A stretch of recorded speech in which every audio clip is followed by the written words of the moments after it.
ষষ্ঠ শ্রেণীর সুপ্রিয় শিক্ষার্থী, আজকে তোমাদের ইংলিশ টেক্সট বুক থেকে লেসন 26 বাইং ক্লোথস অর্থাৎ পোশাক পরিচ্ছদ কেনা, পোশাক কেনা বা পোশাক ক্রয় করা, এই লেসন 26টি আমরা বাংলা অনুবাদ সহকারে বিস্তারিত আলোচনা করতে যাচ্ছি। প্রিয় শিক্ষার্থী, এখানে ছবিতে কিছু পোশাক দেখা যাচ্ছে, তোমরা এখানে দেখতে পাচ্ছ।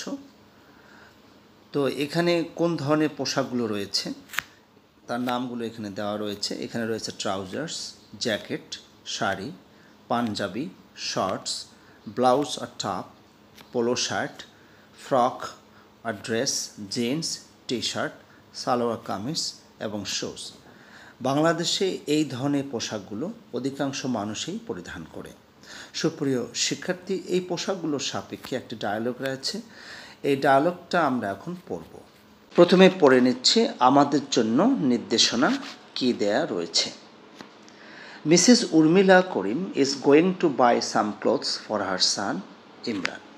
মিসেস উর্মিলা করিম তার ছেলে ইমরানের জন্য কিছু পোশাক কেনার জন্য যাচ্ছে। They are now at a cloth shop. তারা এখন একটি কাপড়ের দোকানে রয়েছে। Read the conversation between Imran and the shop assistant. এখন এখানে একটি কথোপকথন রয়েছে ইমরান এবং দোকান সহকারীর মধ্যে। প্রথমে ইমরান বলছে, excuse me, where are the polo shirts? আমরা যখন কারো দৃষ্টি আকর্ষণ করি ইংরেজিতে এক্সকিউজ মি এই এক্সপ্রেশনটি ব্যবহার করতে হয়। তো ইমরান বলছে, আমাকে ক্ষমা করবেন, পোলো শার্টটা কোথায়? অ্যাসিস্ট্যান্ট বলছে, there are over there in the boys section. যে বালকদের যে সেকশন আছে সেখানে এগুলো রয়েছে। Let me show you. আমাকে দেখতে দিন। ইমরান বলছে, thanks, do you have one without a chain? ধন্যবাদ, চেইন ছাড়া কি একটা পোলো শার্ট হবে? অ্যাসিস্ট্যান্ট বলছে, yes, quite a few sir. হ্যাঁ হবে, তবে অল্প কয়েকটা রয়েছে sir. What size do you wear?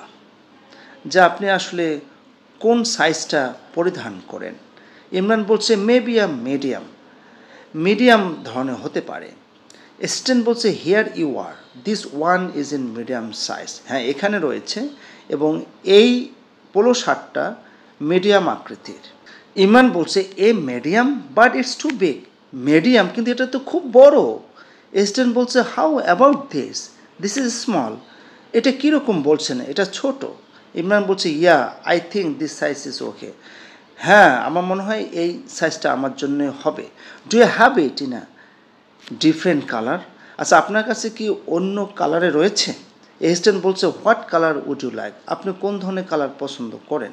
Imran বলছে, ব্লু আই গেস। আমি সাধারণত নীল কালার পছন্দ করি। অ্যাসিস্ট্যান্ট বলছে, জাস্ট আ মোমেন্ট প্লিজ, কিছু সময় অপেক্ষা করুন, আই উইল চেক, আমি দেখছি। How about this one? দেখুন তো এটা কীরকম। It's a nice sky blue. এটা সুন্দর আকাশি কালারের। ইমরান বলছে, yes, this is a nice colour. হ্যাঁ এটা সুন্দর colour. Can I try this on? আমি কি এটা পরে দেখতে পারি? অ্যাসিস্ট্যান্ট বলছে, sure, the trial room is at the back. হ্যাঁ অবশ্যই, ট্রায়াল রুমটা আপনার পিছনে রয়েছে। ইমরান বলছে, thank you, it just perfect, how much is it? ধন্যবাদ, এটা আমাকে মানিয়েছে। এটার দাম কত? অ্যাসিস্ট্যান্ট বলছে, ইটস টাকা 300। এটার দাম হচ্ছে 300 টাকা। This shirt is on sale this week. এই শার্টটা এই সপ্তাহে অনেক বিক্রি হয়েছে। Imran, mom, can I buy this one? মা আমি কি এটা কিনতে পারি? মম বলছে, sure dear, shall we go and pay at the cash counter? অবশ্যই প্রিয়, আমরা কি এখন ক্যাশ কাউন্টারে যেতে পারি আর টাকা পরিশোধ করতে পারি? সেলসম্যান বলছে, yes ma'am, would you follow me please? অবশ্যই ম্যাম, দয়া করে আমাকে অনুসরণ করুন। সুপ্রিয় শিক্ষার্থী, এটি হচ্ছে সেলসম্যান, মম এবং ইমরান, এই তিনজনের ভিতরে কনভারসেশন ছিল। আমরা যখন দোকানে যাই, আমরা যখন কাপড় কিনি, তো ইংরেজিতে আমরা কিভাবে কথা বলবো কী ধরনের এক্সপ্রেশন ব্যবহার করব, এই কনভারসেশনের মাধ্যমে আমরা শিখতে পারলাম। তো প্রিয় শিক্ষার্থী, এখন দেখি C1 অ্যাক্টিভিটিতে কী রয়েছে। প্রথমে পড়ে নিচ্ছি কী নির্দেশনা দেওয়া রয়েছে। Complete the sentences using the words from the conversation in B. অর্থাৎ কথোপকথন থেকে প্রয়োজনীয় শব্দ নিয়ে আমরা এই সেন্টেন্সগুলো কমপ্লিট করব, অর্থাৎ সম্পূর্ণ করব। প্রথমটি রয়েছে Imran does not like polo shirts with a. Imran polo shirt পছন্দ করে না। আমরা জানি যে ইমরান মিডিয়াম সাইজের পোলো শার্ট পছন্দ করে, তাই এখানে হবে উইথ আ বিগ সাইজ। আমরা এখানে লিখব বিগ সাইজ। 2 নম্বর হচ্ছে a size shirt fits Imran perfectly. এখানে হবে medium. A medium size shirt fits Imran perfectly. The shirt that Imran chose finally is in colour. এখানে হবে sky blue in colour. 4 number হচ্ছে he wants to the polo shirt on before buying it. এখানে হবে try, অর্থাৎ he wants to try the polo shirt on before buying it. The polo shirt that Imran likes is on sell. এই জায়গায় হবে sell this week. এরপরে C2 অ্যাক্টিভিটিতে কী দেওয়া আছে পড়ে নিচ্ছি। Look at the useful expressions that Imran uses at the shop. অর্থাৎ ইমরান দোকানে কোনগুলো প্রয়োজনীয় এক্সপ্রেশন অর্থাৎ অভিব্যক্তি প্রকাশ করেছেন সেগুলো আমরা সেখানে এই প্রশ্ন থেকে ফাইন্ড আউট করব।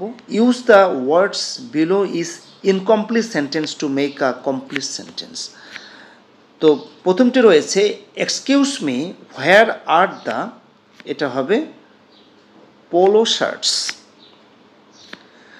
Do you have the kinds without. আমরা জানি ডায়ালগে ছিল উইদাউট চেইন, অর্থাৎ সে এমন একটা শার্ট খুঁজছে যেটা চেইন নাই। তো এখানে লেস মানে হচ্ছে ফিতা, আর হুক মানে হুকেই কাঁচি জাতীয়, তাহলে চেইনের সমকক্ষ অর্থাৎ সিনোনিমাস ওয়ার্ড হচ্ছে বাটনস। তাহলে আমরা এটা বলতে পারি এভাবে, do you have the kinds without buttons. 3 নাম্বারটা হচ্ছে do you have this in different colour, যে অন্য কোনো রঙের আছে কি না। তো এখানে উত্তরটা হবে কালার। হাউ মাচ ইজ, এটা হবে this, how much is this. সুপ্রিয় শিক্ষার্থী, আশা করি তোমরা পুরো কনভারসেশনটি বুঝতে পেরেছ এবং কনভারসেশনের সাপেক্ষে যে 2টি প্রশ্ন ছিল প্রশ্নের উত্তরগুলো তোমরা বুঝতে পেরেছ। আজকে এ পর্যন্তই, সবাই ভালো থাকবে।